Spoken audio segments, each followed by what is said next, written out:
Are the things now happening? we are things.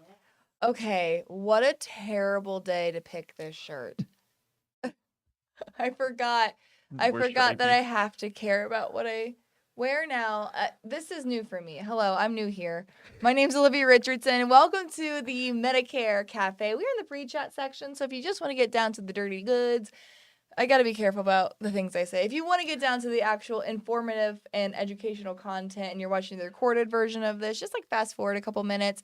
If you're watching us live, you know what you're getting into. So welcome. True. Today I'm joined by my host, Oh, co-host, I am nobody. my good Mr. Friend Nobody. Yep, that's me. Have you seen those videos? It's like I'm a strong, independent woman and I don't need nobody or I don't need no man. And it's like, and then it's like her husband is like the no man. It's just And has it's like on here I cross. am like doing the laundry, filling the car with gas, That's doing amazing. boy jobs. I love that. But I'm here with my friend Ben. And That's way better. That yeah. sounds way cooler.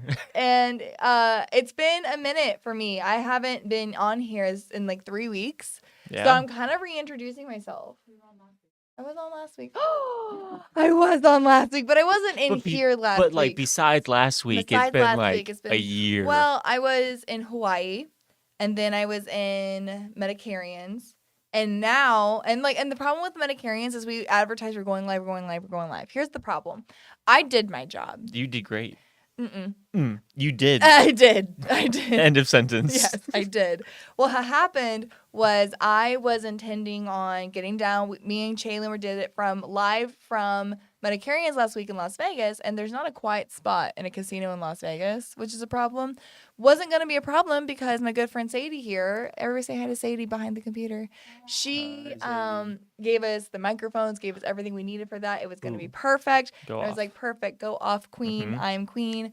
And I was supposed to meet Chaylin downstairs like 30 minutes beforehand. We were all got it covered. Have you met me? No, hi. Pleasure to meet you. My hands are cold. Oh. Don't ask questions. They're also kind of wet. So whenever I go to these events, everybody becomes my best friend. And so I end up seeing a lot of my best friends. That's and fair. on my way down there, I found like all of them. All of my best friends. Yeah, so when I was valid. anticipated being there super early, I didn't get there until like 5 minutes beforehand. I feel like that may not even just be like an event thing. I feel like that's just how you go through life. Everyone is your best friend. Until you're not. Oh. And it's like it takes a lot to not be my best friend anymore. And so I lose a lot of relationships because I love them to death. I love them to the point of they're just like, Olivia, get a hobby. And I'm like, you are my hobby. I did that to a turtle once, but that's for another time. A turtle? Yeah. How do you love a turtle to death? You try to get like a warmer heat lamp and then they turn into a hockey puck. Okay. That's fine though. That's outside. Turtle massacre. Anyways, welcome to the Medicare Cafe. We're actually going to be talking about I don't remember how this works. Thank you. We're actually going to be talking about Medicarians today. Before we get into it, I do want to remind everybody, this is my cell phone number. If you want to text me at any time during the live broadcast and ask questions, you feel free to do so. You can also interact with us via our live chat. Hello, Sean. Sean says, Ben. Sean, I'm important too. But you can also interact with us with our live chat, ask us questions. Today we have 3 different segments that we're going to be going over in our short time together. First, we're going to be talking about Medicarians, just kind of some updates I learned from Medicarians, how that went. I knew a lot of cafe members went to Medicarians. I got to meet with them. Then we're going to be talking about just some industry updates. What's going on? We have a lot to talk about industry-wide as far as like acquisitions, law changes, what's going on with the DSNP stuff. Can you switch over to the pre-cafe? And then last, we're going to be talking about the tip of the week, talking about what is it that we're seeing a lot of people do to help.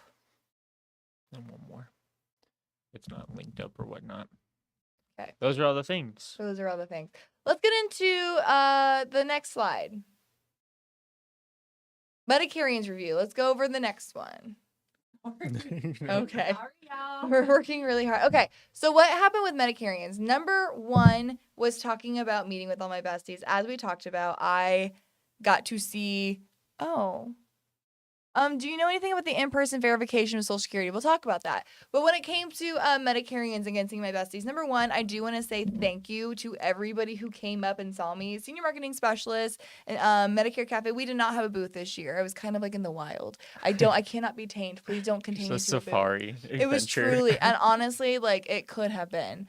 But I do want to say for all of you that I saw, thank you. Again, got to see some incredible people. Some of our agents have been our agents for a really long time. Some great shout outs to give out there. That's Emily awesome. is my new best friend. Met her with My wife? Michelle. No, you're in. She's in.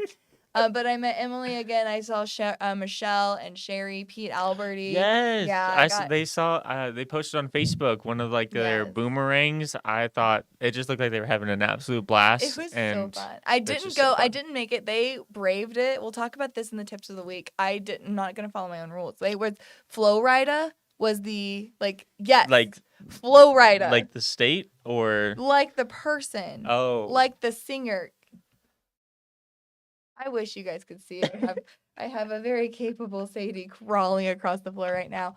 But he was the closer, and they went and had the best time. Yeah, he Wait, that's insane. closed Okay, Medicarian. I haven't even. This is my first updates from Medicarians too, Okay, so so let I'm me- learning all of the things. Okay, so let me tell you Fill about me it. in. So Medicarians, a lot of people got there on Sunday. I did not. I did not get there on Sunday because I was in Hawaii the week before. Hadn't seen my son in like 7 days. Okay.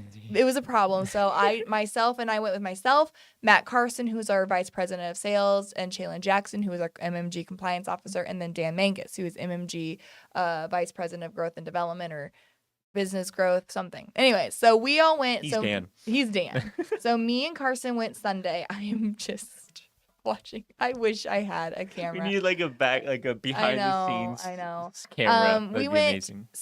we went Monday morning. Okay. We landed in Vegas at like 11:30. Okay. 11, got to where the thing was gonna be. Emily! I told you Emily was my new best friend. Ah! I met Emily. That Emily.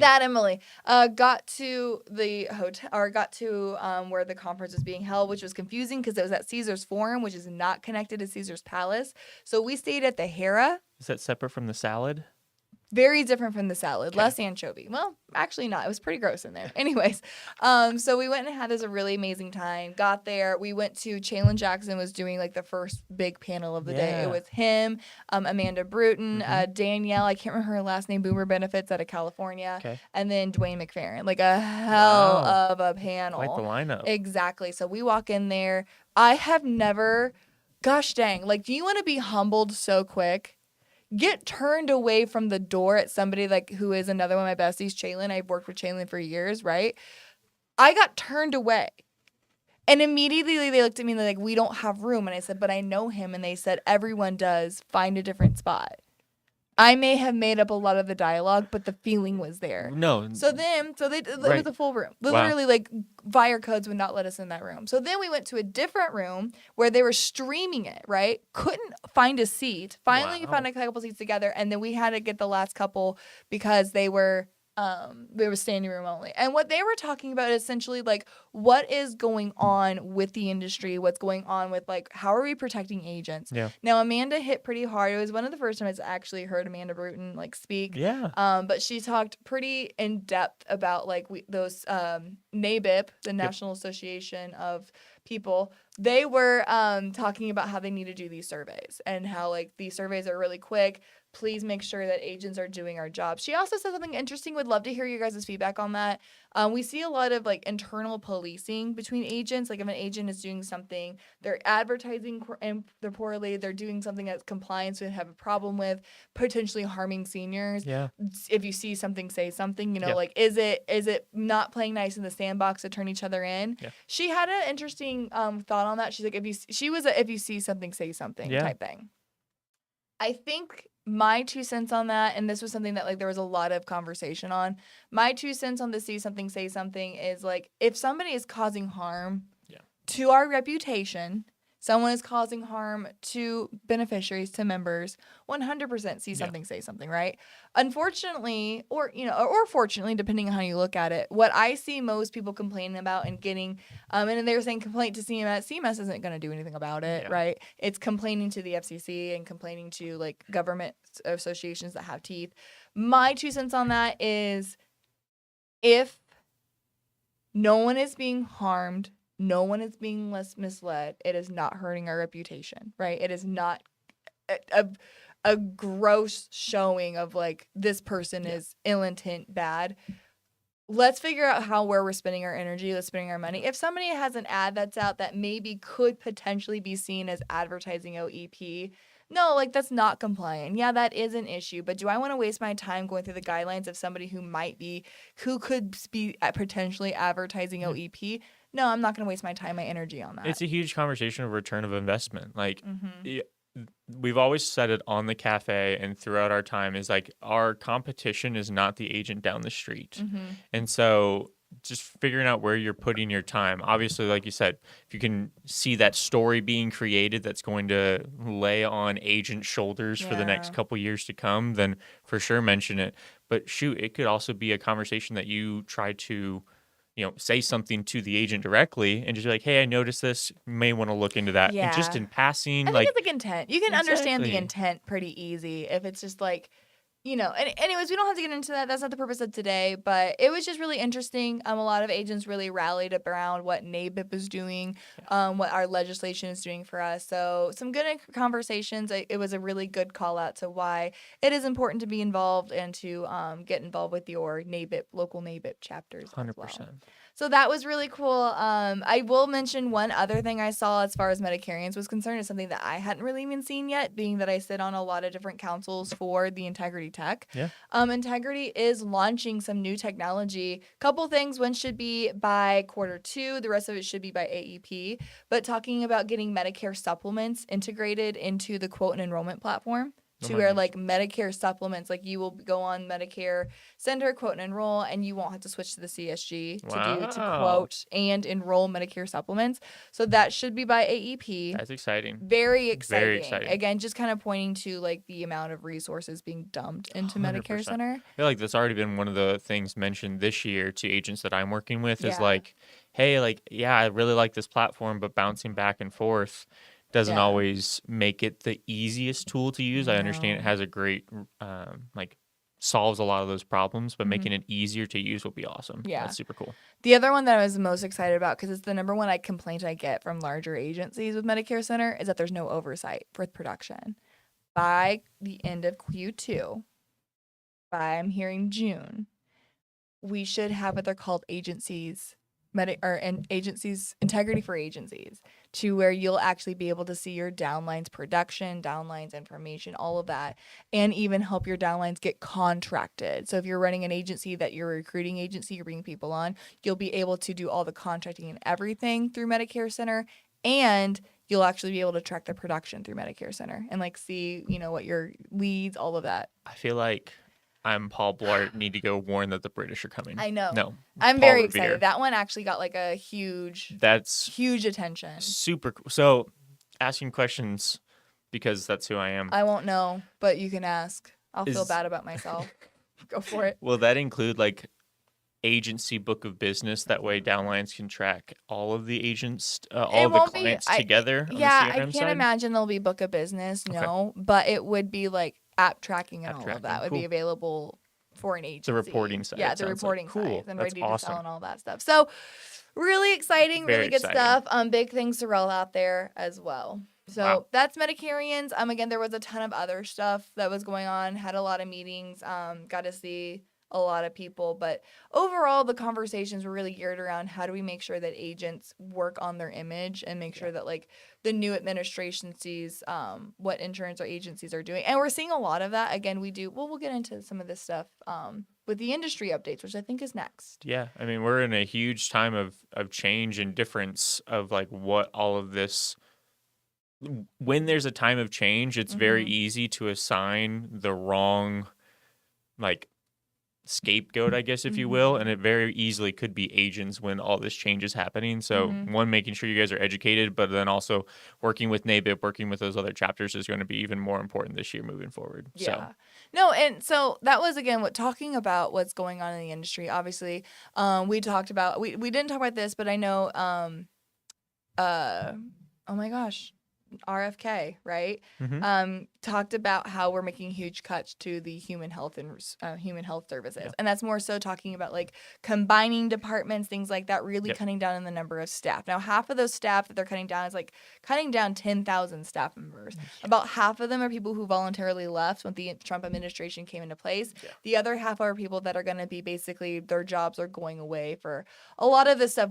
Ultimately, what I'm talking about is a lot of cuts in the budget, not around benefits. We actually saw that Medicare, this is a rumor right now. I didn't do any research on it, but Medicare actually got a significant increase Oh, interesting. in Medicare Advantage plans. Got a significant increase this year, over 5.4%. Wow. So that's really positive, kind of what we would expect to see Yeah. with this administration and the investment into Medicare Advantage. Mm-hmm. So we're seeing cuts in people and the workload, again, cutting 10,000 members of employees of HHS Yeah. is significant, but in putting a lot of that money into those benefits, we see that a lot on the ACA side as well. Again, they're taking the $90 million budget for navigators, took that down to $10 million, really Wow. putting an emphasis on agent participation versus like the navigators. So Nice. kind of seeing where we can get a little, again, I think we're doing the right job. Yeah. I think we're continuing to show that agents are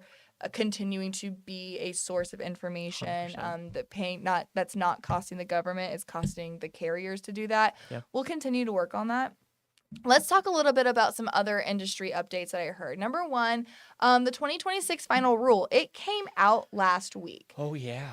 It is going to take some time. I'm seeing some early podcasts, some early people talking about what is that ruling, what does that mean. Chalin, again, you're going to hear me say, you're going to see Chalin on. We're going to have Chalin on here in the next couple weeks to kind of talk about his findings in the 2026 final ruling, but just kind of combing through it. Yeah. Really good news. Yes. Except for maybe one. But other than that, really good news. I wonder what your one is. Really good news for agents. Yes. So number one, no changes to the marketing materials submission, which is huge. They were talking about again, we're looking at what is, I'm going to word well. Okay. I'm going to try really hard. I'm going to practice my words. I'm here with you. What happened? Okay. Was last year and a year before. They were looking at submission of pieces. Is it marketing or is it like communication? We've been able to avoid, if it's marketing, it must be submitted to CMS, get the right H number, and be a CMS approved piece, and then be approved by the carriers, right? There was conversations about saying like communications, you don't have to do that right now. There was conversation about anything that leaves an agent's office on a mass basis needs to be CMS approved. Yeah. That's not happening, at least for this year. Changes to those guidelines this year. I would find it rather difficult with all of the position Cutting allocations down, and trying to take on a larger workload. So I think that makes sense, and again is a plus for an agent because it's going to simplify the process for a lot of people. 100%. So that's good. So that was really positive news. The other really positive, so that was the biggest one that affects agents. Mm-hmm. They also had some conversations of no changes to provider directories in the Medicare Plan Finder. There is a lot of conversation right now, and where that's coming from, there's a lot of conversation around getting rid of Medicare Plan Finder. Wow. Okay. And they said whenever they're looking at the enrollment of people who goes to Medicare.gov and shop their plans on Medicare.gov, it's just plummeted. It's not heavily used, but it's a pretty significant cost to keep that updated and keep that in use. Updated. Updated. And we know like it doesn't get updated. It's the least, what's the word whenever it means I can count on it? Reliable. It's the least reliable source of this information. It's not being used very often. Yeah. There's better platforms out there through Medicare Center, Sunfire, Connecture. So they're saying like and the amount of enrollment is abysmal. So there was a lot of consideration this year about getting rid of the platform. That's not going to happen this year. That is so interesting for me to hear that side because I felt like a lot of agents said that they were using it this year, and if they still saw such a decline, that is honestly just good to hear because Yeah. it sounds like agents are finding other systems and processes to put in Sure. place. So that's If you're looking super cool. at Medicare Center, they actually talked about like the amount of enrollments and the percentage. It was like their amount of enrollments that happened through Medicare Center was up like over 200%. Yeah, it's insane. So it is a lot of people are switching to these third party enrollment platforms. Awesome. One, because they're more convenient. Two, they're more reliable, more, and then three, you have somebody to hold accountable for it compared to holding CMS accountable. Yeah, the government. The government accountable for the information. Well, you said I submitted it. Yeah, Look, buddy, I don't know who you are. I don't know who unless you you're paying me money. Exactly. Oh, you know what? It's a fun game I play. Oh, no. So every once in a while, I'll get a question that's like, hey, we've run this through our normal channels. We don't know the answer. Olivia, do you know this answer? And oftentimes the answer is I don't, but I think I can figure out where to find it. Right. Every once in a while, I'm like, in my head, this is the answer. Let me just like see if I can confirm it. I love so that. I will go to Medicare.gov and use the live chat feature and just see what answers I get. See what you get. And it's comical. Oh. Just the blatant inaccuracies. And I'm like, well, here's where it says in writing. Like when I feel bad about myself, I go to Medicare.gov and ask questions. Sometimes the most easy questions, sometimes I'm like, I know this is the answer. I just need you to send me the link where it's in writing. I don't want to do the legwork. I want it to be somebody else's head on the chopping block. Like, this is what I think it is, but I need you to tell me it. Well, I just need the supporting documents, right? And I'm assuming that if you're going to give me the answer, you're going to follow a script with the supporting documents. One would hope.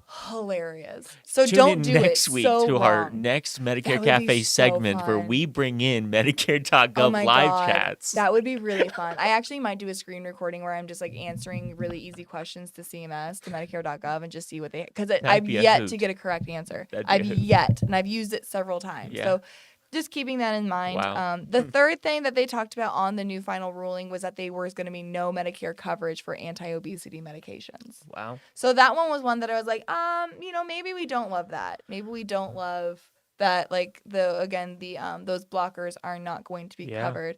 I don't know about Medicaid, but I do know on Medicare that was being noted. That was a bit of what I was seeing on like the SSBCI benefits for the chronically ill. So I wonder if it was being lumped in, as they don't view that as a directly affecting health, since it's like that gray area of how it's helping. So interesting. Well, again, like how is it advertised versus how is it helping? Yeah, you know what I mean? A lot of people, if there's wide access to it, it will be used as like, I need to lose 10 pounds versus like how it can dramatically improve somebody's health. 100%. So I think like that's where it's worried about the fraud, waste, and abuse. Yeah. There's a lot of, I can imagine some waste that would come from the prescriptions of those medications. Yeah, no, that would make a lot of sense. Versus more traditional routes of health, right?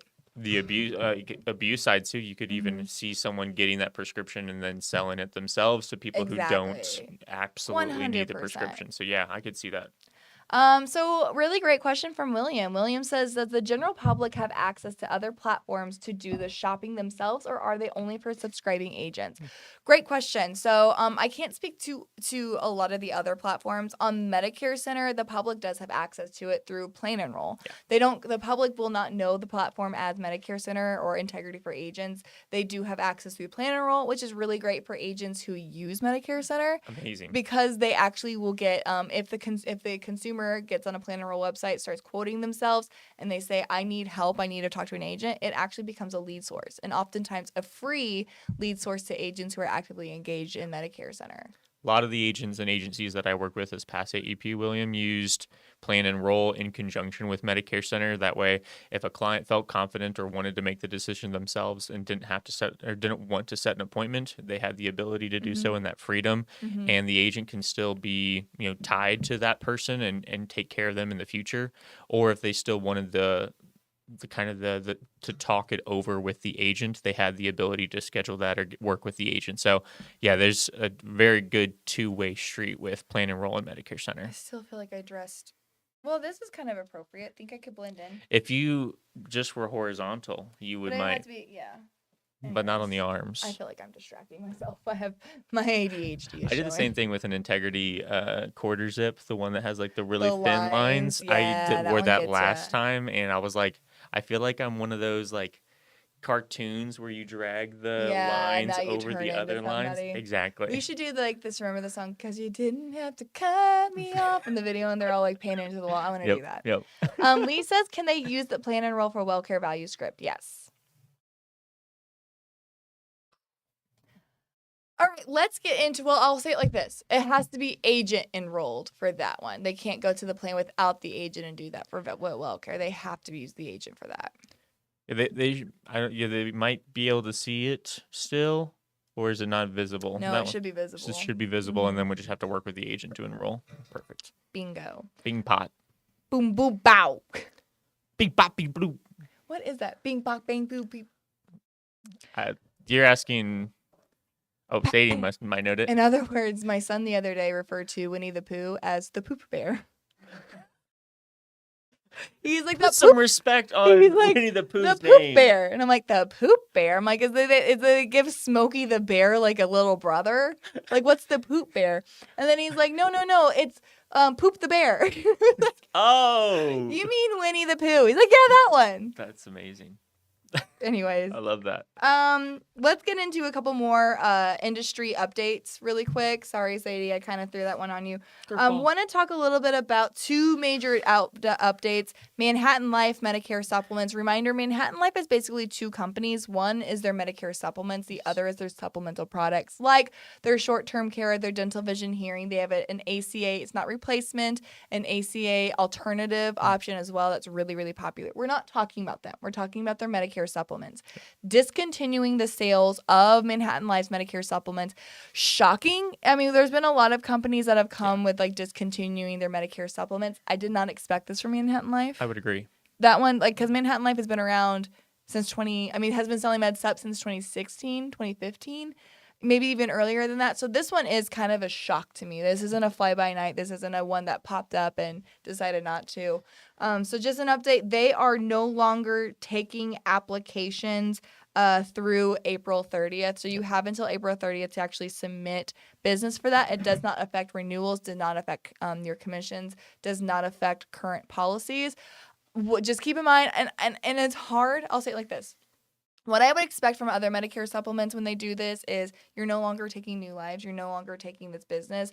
That book of business premium is going to go up. Yeah. There are other companies that had less lives on the books. I'm thinking of like a Transamerica for those who have been doing this for over 10 years. Transamerica did not start seeing really significant rate increases until like 7 years after they closed that business.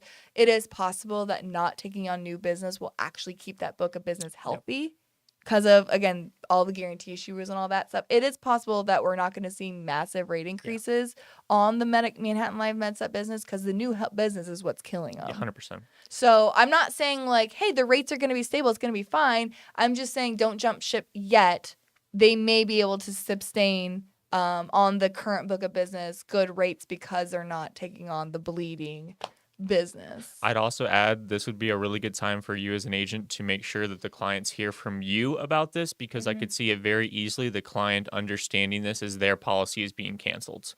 If the company is being discontinued or whatnot or hearing any of that through the pipeline or the grapevine, it'd be very easy for them to be like, oh, well, I need to go find something else with someone else because my agent didn't inform me. So have your additional touch point with these clients, work with making sure you have that book of business as part of where you're at. And then just have a quick email go out, try to do a call campaign depending on the size of your book for Manhattan, but make sure they hear it from you and that there is still offer some relief in such like a crazy time and making sure that they understand that no, your policy will not be affected. It's still served as normal. We'll just keep an eye on what the rates are going to do over the next couple of years. Exactly. Especially if you're in those areas that are experiencing the new birthday rule, the new policy anniversary rule. Because this is a nationwide thing. Yes. This is not just a couple different states. No, so like they are every out agent of the business. is affected by this to some extent or another. So they don't think it's, oh, well, Manhattan wasn't competitive over the past couple of years.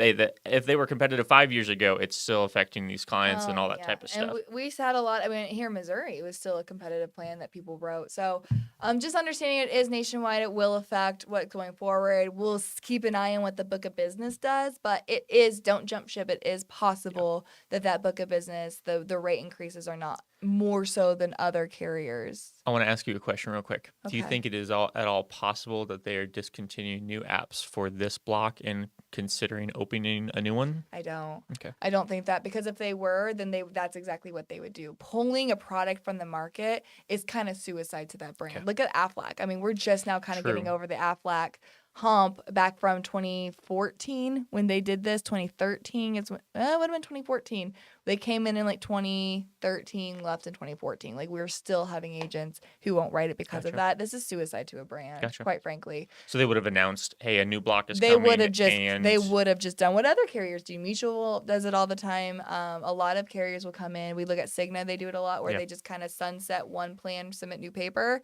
If you are closing and pulling out of it, you're not submitting new paper. At least not for the foreseeable future. Yeah, that makes sense. So if you are somebody, again, this can be concerning if you write a lot of Medicare supplement products. I do not have the time to get into like what you can be doing to make sure you continue to write med subs, other than the fact that underwrite your business. If you are in a guarantee issue or Missouri, like or an anniversary or situation, do not ask questions if they are in a guarantee issue. It is against the Department of Insurance, which is state ran, for you to ask somebody underwriting questions when they do not need to be asked underwriting questions. I am not suggesting that at all. However, for example, in Missouri, we are a Missouri anniversary, so 30 days before, 30 days after, they are guaranteed you should go like plan to like plan.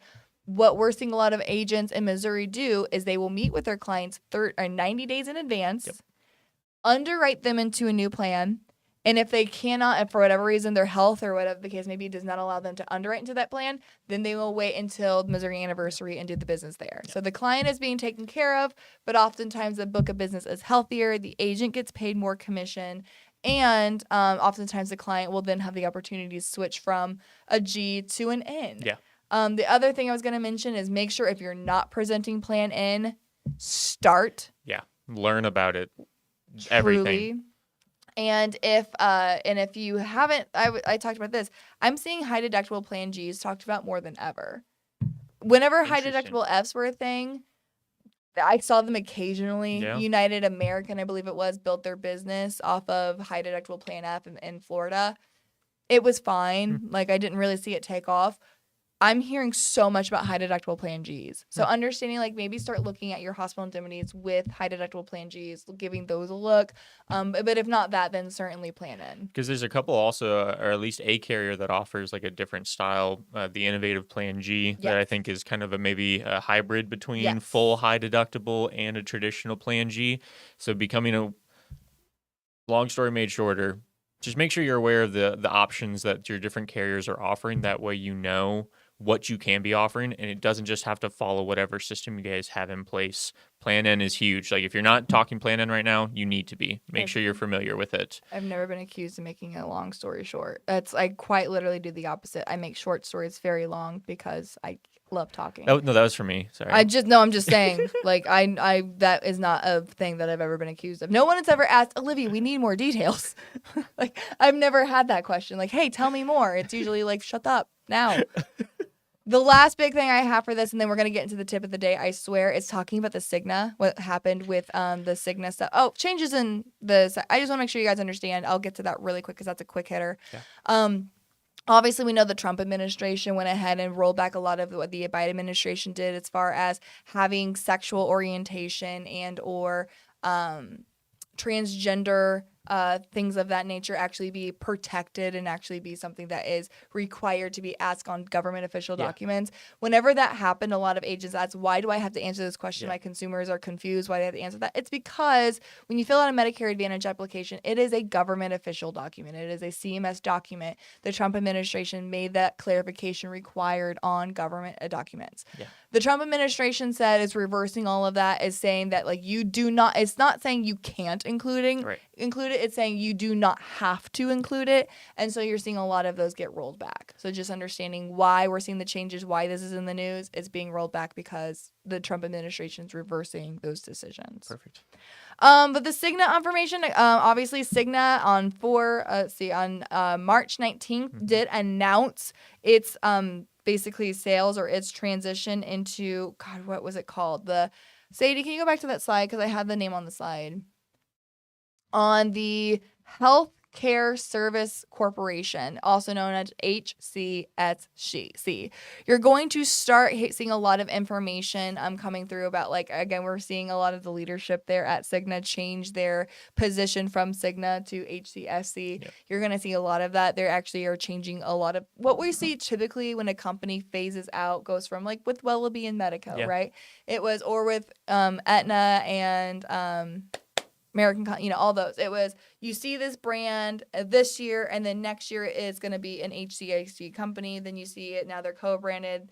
It's a stepping process. I don't think we're going to see that with Cigna. 2025 is going to remain as Cigna Life and Health. This is the Medicare Supplement, Medicare Advantage, and prescription drug plan. So they bought all the good. They bought all of it for the over 65 market. I do think we're going to see in 2026 a significant shift in branding and naming. It does not seem like there's going to be legislation, and some rules require a certain amount of co-branding and things like that. There is a step process, but HCSC is going to, what it seems like, pedal to the metal, make the branding shift, make the verbiage shift, and not really use the Cigna brand going forward. Would it be in 2026? Would it be similar to like how National General and Allstate, they just kind of flipped one day?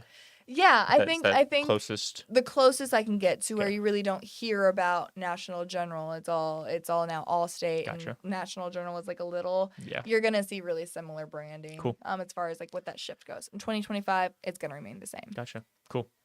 Okay. Let's see. The last thing I have on here is going to be talking about the tip of the week. I just thought this was relevant, talking about attending conferences, attending these events. The biggest thing, because I'm so over time, I just want to talk about is, especially with these events like Medicarians, 4,000 attendees, tons of tons of meetings all happening at the same time. Number one, hand sanitizer, breath mints. Have them on hand. Do you know how many times I'm self-conscious because I know I have coffee breath, and I've touched every surface of this Harrah's, and I'm like now eating something, so hand sanitizer, breath mints. Food, yeah. Please do not overlook it. Wow. The other thing is go to everything. Yeah. I know it's so tempting at the end of the day. You're tired, you're overwhelmed, you're peopled out. Even me, who I love the people, I get peopled out. Yeah. Go to the networking events, go to the parties, go to the kickoff, go to the flow rider, go do everything.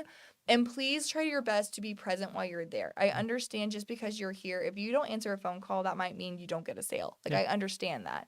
But do your best to be present, because I can tell you the people who are out in the hallway on the phone doing things on their computer are not the approachable people. Yeah. The content that you're getting is just one part of it. The most effective, or the best that you can get out of these conferences, is talking to like-minded people, talking to people who are completely different from you, networking and learning from others who are doing and making those connections. The more that you're on the phone, on your computer, disengaged from the event, the less you're going to get the networking and the less approachable you're going to be. There's a huge pot just of case studies that you can ask within a couple of questions, and you may be able to figure out a solution to a problem that you may have been facing either as an individual agent or as an agency owner. I think it also calls into question that if you feel so called to step out of the room to take a phone call or to do anything else, then you may not be assigning as much value to the event that you're actually attending. And so maybe that's an event you don't need to be attending moving forward, and finding a different one that is actually providing value to you as an individual agent or agency. So making sure that it's a return of investment. Your time has a huge amount of value to it. If you are there and being present, make sure that provides value. And if it's not to you, then maybe you review that event for future years, whether or not you attend or not. Yeah. Lee is asking again about the in-person Social Security verification. Again, as far as the in-person verification, I've not been told updates or details about that in particular. I will tell you right now, the Social Security Administration, Social Security offices, many of them have actually shut down and have gone to where we no longer do in-person appointments. Yeah. If you are going to do in-person, you cannot just show up. Yeah. You have to have an actual scheduled appointment for this. This is becoming really important because, one, a lot of people are shutting down. Again, the access to workforce for a lot of Social Security offices we're finding less and less people who are willing to work at these establishments. They're really understaffed. So they are doing everything they can to go to online resources. 100%. So oftentimes when you do try to do something in person, they're going to do everything they can steer you for having an individual create a myssa.gov account. That's where the first place they're doing. They're really trying to steer people away from being face-to-face and having these face-to-face appointments. Yeah. Now the problem with that, as you can imagine, there are a ton of that, is that right now it's taking, in some cases, over 6 months for people to receive or to be able to actually get in and get their Medicare cards, sign up for Medicare Part A and Part B. I mean, they're not getting their Part B effective dates. They're retroactivating it depending on when you apply for it, but they're not getting their information or their Medicare numbers until like 6 months after, right? Which is obviously a problem. The fix-all for that in the past has been go in person. Yeah. Go in person, just get it taken care of, get your letter right then and there. But with the shortages of staff and the push for virtual resources, we are seeing a big struggle there. So, Lee, I don't think that's answering what your question is. The in-person Social Security verification, I will need to do some research on that. In particular, I do know, though, the Social Security Administration, the Social Security offices are really, really stretched for what they, one, have the capacity to do, and two, other resources that they have outside of a myssa.gov account. I can offer this as from my position or whatnot, is that I have noticed that clients who go through and make a SSA.gov account, a Medicare accounts, their client profile accounts, it is not just Social Security that is pushing clients to be online or be on their portals. Mm-hmm. It is Medicare as well. It is the carriers as well. There are so many different platforms because that is how you stay efficient and effective through all of this. If you want to avoid these longer than desirable wait times, you have to be willing to get a part of their system that they have in place. So I personally have helped agents and agencies find out solutions to the problems they're running into where they would have had to go in, and they were able to find out the answer by making a Medicare.gov account and being able to see what am I on was really the question they were trying to figure out. Exactly. So yeah, that would be my suggestion, was make sure you have those access. In place, 100%. William, asking great questions today, says, do you see first looks to be delayed this year because of all the changes occurring at HHS? Not necessarily HHS, not necessarily Health and Human Resources, because where they're looking at cutting expenses is going to be on the administrative side. Agree or don't agree. Again, with Medicare, if the rumors are true, again, I have not done the research, but we're looking at the 5.4% increase to benefits or dollars given to Medicare Advantage this year. We are already seeing expansion counties. Yeah. It's really exciting. We are already getting a lot of what carriers or what their battle plans, expansion areas, benefit expansions that they're seeing. We're already having those conversations.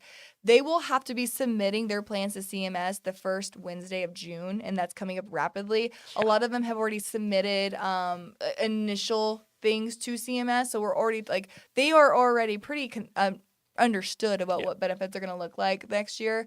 So I don't see the reason why they were so delayed last year was because a lot of these carriers, the competition, knowing that the external benefits, those excess benefits were going to be the ones that were manipulated the most due to the Inflation Reduction Act, carriers did not release those amounts and did not release those first looks until very last minute. Yeah. And so that was the reason for the delay in 2025 AEP. 2026, I think you will continue to see a delay for the exact same reasons. 2026 AEP is expected to be as tumultuous.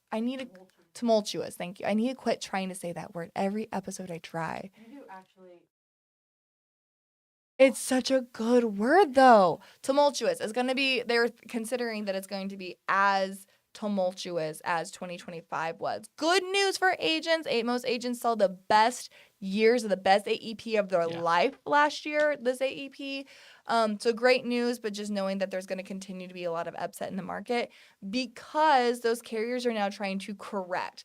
This year, overcompensating for the Inflation Reduction Act, many of them overcorrected. That's why you saw plans go non-commissionable or you saw plans go suppressed and only paper applications. It was because they overshot. And so you're going to see a lot of correction this year. So will it be delayed? Yes, probably not to the extent of it was last year, but be expecting a lot of market correction in 2026 AEP. 100%. Remember when I said I can't make a short story short? That answer could have been 5 minutes shorter. I No, just needed you to have background. I think it's important to understand. I mean, because agents and clients alike many times want the why. And that way they are confident enough to explain the why when the client is asking. My problem was you get the what, the why, the how, the when, and then you get the shut up. Guys, that is what we have today on the Medicare Cafe. So I wanted to make sure, again, appreciate everybody who I saw at Medicarians. Really enjoy getting to see everybody. There are a lot, Medicarians kind of kicks off a lot of these conferences. Of course, your NABIP, your NAPAs, a lot of these organizations will continue to put out conferences. Divide, conquer, be involved, ask the questions, sit in the front, introduce yourself to the speakers. I promise you, a speaker, one of the best compliments you can get if somebody comes to you afterwards and asks a question. So if you are on stage, you have a speaker, connect with them. That is why they are there. They appreciate it. Make sure you just make your presence known at these events. Be at everything. Be loud. Be super engaged. Like that's a huge key factor. Like your time, you're choosing to spend time at that event. I think, William, you mentioned this a little bit with the first looks. Like, you should also be planning on going to all of your rollouts for your carriers this year. So that is going to be a good use of your time to, one, make sure you're aware of the carriers in your area and how they're presenting themselves, but also getting connected with those carriers at their events. Like, this is going to be a really important thing for you guys to do, and make sure that you can structure it and be there and be present and be at all the things. I'm not going to drop the mic. Sadie will murder me. I'll lay it down. Careful. Well, I can speak on a little. If you guys enjoyed some of the stuff that we talked about here, or end up having more questions about any of the topics we touched on, we do have our Facebook group that Clayton and I try to get some information out to.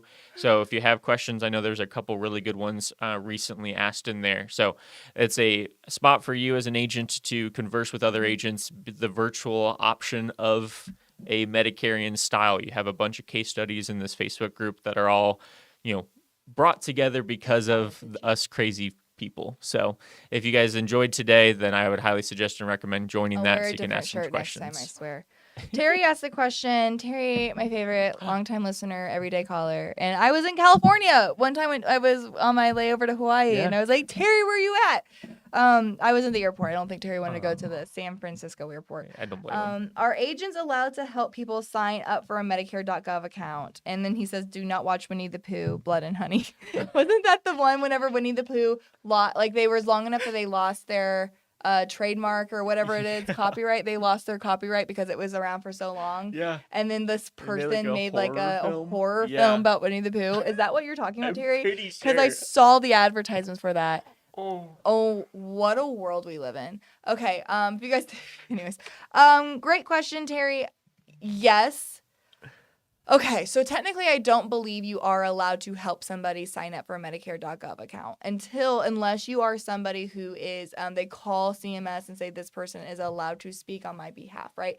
I think if they set it up in your office, you're allowed to do that. They're allowed to set it up in your office, but I think it's kind of like you're not really allowed to help somebody shop for prescription drug plans if you're not contracted with those carriers. You're not really allowed to help somebody set up a Medicare.gov account or even ask that they do so. Yeah. So be careful with that. I'm recorded. Terry, I'll text you. We have a lot of agents that do actually help them with that because it helps with Part D tracking, summary of benefits, evidence of coverage. All of it is right there. It really does make it easy for agents to do our jobs. You just can't. You can assist. You can't require. Yeah. I'll say it like that. It's no different than helping your client sign up for Parts A and Part B. Yeah. That is not something an agent of your nature is supposed to be doing. Mm-hmm. So, keep that in mind. Mm-hmm. Awesome. Appreciate you guys. I know we are 16 minutes over. It's my first time back in the studio in a month, and I just wanted to talk and be my friend and cuddle with my microphone. I've missed her. We should get googly eyes on the back sides of the microphone. With little hands that have little coffee mugs. All right, y'all. Appreciate y'all. Who am Y'all. I? So until next time, have fun Make money and give impeccable service. Thank you, my See you guys. friends. Peace out.